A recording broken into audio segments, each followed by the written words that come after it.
ملیحہ کو جو بھی دیکھتا ہی رہتا تھا۔ 4 بھائیوں کی اکلوتی بہن تھی، اس کے سب ناز نخرے اٹھاتے تھے۔ وہ اتنی پیاری تھی کہ اس کی ماں کہتی تھی کہ اس کی شادی کسی شہزادے سے ہی ہوگی۔ ملیحہ کی سہیلیاں اس کی ہم عمر تھیں اور اسے جلتی بھی تھیں۔ ملیحہ دل کی صاف لڑکی تھی، وہ کسی کے ساتھ لڑائی جھگڑا نہیں کرتی تھی۔ ملیحہ کی ماں نے کہا کہ شکران خالہ آئی ہیں، دوپٹہ اوڑھ کر آنا۔ شکران خالہ کے ساتھ ایک خاتون اور ایک لڑکی بھی موجود تھی۔ ملیحہ سلام کر کے اپنی ماں کے ساتھ صوفے پر بیٹھ گئی۔ وہ عورت اور لڑکی ملیحہ کو دیکھ رہی تھی۔ تھوڑی دیر بعد ماں نے ملیحہ کو جانے کا اشارہ کیا۔ وہ معذرت کرتی ہوئی کمرے سے باہر آ گئی۔ ملیحہ کو دیکھنے والی یہ چوتھی فیملی آئی تھی۔ ملیحہ کی ماں چاہتی تھی کہ جلد ہی جلد ملیحہ کو کوئی اچھا رشتہ مل جائے اور وہ اپنے گھر چلی جائے۔ شکران خالہ نے کہا کہ بہت اچھی فیملی ہے اور لڑکا بھی بہت اچھی نوکری کرتا ہے۔ وہ لوگ جاتے ہوئے ملیحہ کو پسند کر گئے، بس وہ لڑکے کا انتظار کر رہے تھے کہ وہ کیا چاہتا ہے۔ لڑکے کا نام رفاقت تھا۔ اس نے ملیحہ کی تصویر کو دیکھ کر قبول کر لیا۔ رفاقت بہت خوش تھا جب ملیحہ کے گھر والوں نے بہت سارا جہیز دیا۔ ملیحہ کے محلے والے بارات دیکھ کر کہہ رہے تھے کہ ایسا لگتا ہے جیسے کوئی شہزادہ ملیحہ کو لینے آیا ہے۔ جب ملیحہ دلہن بنی تو قیامت ڈھا رہی تھی۔ جب ملیحہ رخصت ہوئی تو گھر سونا ہو گیا۔ سرخ رنگ کی فراق میں ملیحہ پری لگ رہی تھی۔ ملیحہ رفاقت کے گھر آئی تو رفاقت کہنے لگا کہ مجھے سمجھ نہیں آتی لڑکیاں اتنا میک اپ اور اتنا زیور کیوں پہنتی ہیں۔ ملیحہ اسی وقت واش روم میں گئی اور اپنا منہ دھو کر گئی۔ ملیحہ نے اپنا سارا زیور اتار کر ڈبے میں پیک کر دیا۔ رفاقت بہت غصے سے ملیحہ کے ساتھ بات کرنے لگا۔ رفاقت اپنے موبائل میں مصروف ہو گیا اور ملیحہ بھی سو گئی۔ رفاقت کو محسوس ہی نہیں تھا کہ وہ میری دلہن ہے، آج شادی کی پہلی رات ہے۔ صبح جب رفاقت اٹھا تو وہ صحن میں جا کر اپنے بھتیجے اور بھتیجوں کے ساتھ گپ شپ میں مصروف ہو گیا۔ ساس اور سسر کہنے لگے بہو خوبصورت ہے لیکن نخرے۔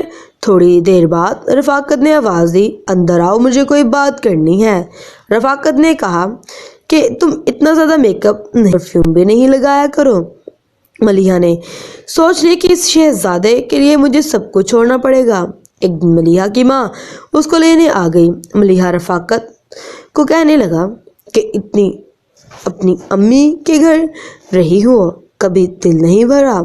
رفاقت جب بھی اپنے آفس جاتا تو کہتا کہ تم بھی میرے ساتھ چلو، میرے دوست بھی اپنی بیگم کو ساتھ لے کر آتے ہیں، لیکن مجھے یہ اچھا نہیں لگتا تھا کہ میں کسی غیر مرد کے ساتھ بات بھی کروں۔ رفاقت کا سلوک پہلے دن سے ہی اچھا نہیں تھا، لیکن ملیحہ نے اپنی ماں کو کبھی بھی نہیں کچھ بتایا تھا۔ وہ کہتے تھے کہ واقعی رفاقت کو شہزادہ ہے، اس نے مجھے بہت خوش رکھا ہوا ہے، لیکن جب وہ اکیلی ہوتی وہ اپنی قسمت پر روتی تھی۔ کچھ دن میرا بھائی مجھے چھوڑنے میرے سسرال چلا گیا۔ رفاقت نے میرے بھائی کو بھی بہت ہی باتیں کہیں کہ گھر کا کوئی کام نہیں کرتی، سارا دن سوئی رہتی ہے، میرا کوئی خیال نہیں کرتی، میری ماں بوڑھی ہے، اس کا بھی کوئی خیال نہیں کرتی۔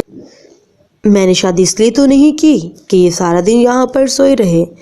رفاقت نے مجھے کچھ دن بعد طلاق دے دی اور طلاق کے کاغذات میرے ہاتھ میں دیے، مجھے اپنی ماں کے گھر چھوڑ گیا۔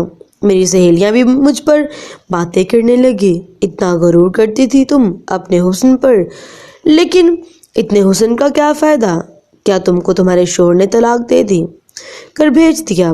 طلاق کا داغ بہت برا تھا، مجھے طرح طرح کی باتیں سننی پڑتی تھی۔ 2 سال ہو گئے مجھے میرے ماموں کے گھر پر رہتے ہوئے، اپنے ماں باپ کے گھر بھی کبھی نہیں گئی تھی، کیونکہ میں جب بھی وہاں جاتی تو مجھے اپنے پرانے دن یاد آ جاتے تھے۔ میری ماں میرے لیے طلاق یافتہ لڑکا ڈھونڈنے لگی کہ میری بیٹی کا گھر بس جائے، لیکن ایک بات میرے ماموں نے میرے فون بتایا اور کہنے لگے آپ کی اجازت ہو تو میں اپنے بیٹے کی شادی آپ کی بیٹی سے کر دوں۔ تو میری ماں کہنے لگی آپ میرے بڑے بھائی ہیں، آپ جیسا کریں گے ویسا ہی ہمیں قبول ہوگا۔ مجھے اپنی ماں کا فیصلہ قبول کرنا پڑا اور اپنی ماں اور اپنے ماموں کی عزت رکھ لی۔ شادی کے بعد میں نے اسکول میں پڑھانا چھوڑ دیا اور گھر میں رہتی تھی اور اپنی مامی کے ساتھ گھر کے کام کرتی تھی۔ اللہ نے مجھے ایک بیٹا دیا، بہت ہی پیارا تھا۔ آہستہ آہستہ مجھے اپنی زندگی سے پیار ہونے لگا۔ میں اپنے بیٹے اور شوہر کے ساتھ اچھی زندگی گزارنے لگی۔ زندگی کو دوسرا موقع ضرور دیں۔ اگر آپ ایک میدان میں فیل ہو چکے ہیں تو آپ کبھی بھی ہارے نہیں بلکہ ہمت رکھیں۔ اور اللہ حافظ۔